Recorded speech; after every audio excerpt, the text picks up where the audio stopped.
अस्सलामु अलैकुम रहमतुल्लाहि व बरकातुहू। उम्मीद आप सब अल्लाह पाक की रहमत से ठीक होंगे। आज हम बात करेंगे ख्वाब में बांदर देखने की मुख्तलिफ़ सूरतें और इसकी मुख्तलिफ़ ताबीरों के बारे में।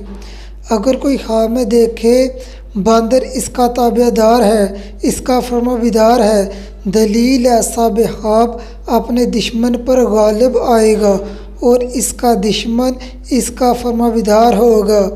अगर कोई ख्वाब में देखे बांदर का गोश्त खाया है, दलील है साहिब ख्वाब गम और ऐब में गिरफ्तार होगा। ऐसा ख्वाब देखने वाले को चाहिए ज़्यादा से ज़्यादा इस्तिग़फ़ार और दुआ करे और अपनी ताकत के मुताबिक सदका दे। सदका मुसीबतों को टाल देता है और दुआ से तकदीर बदल जाती है।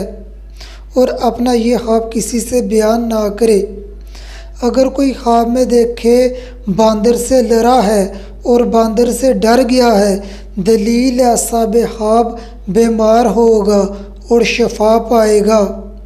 अगर कोई इंसान ख्वाब में देखे बांदर को मार डाला है, कत्ल कर दिया है बांदर को, दलील है साहिब ख्वाब के दुश्मन साहिब ख्वाब से डरेंगे।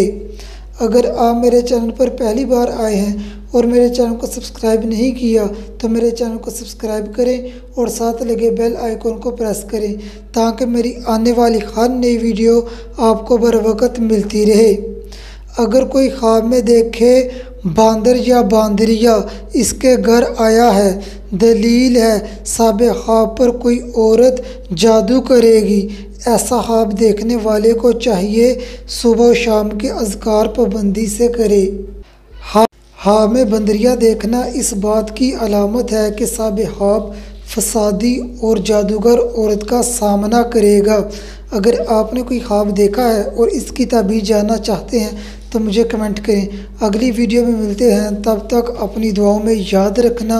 अस्सलामु अलैकुम व रहमतुल्लाहि व बरकातुहू।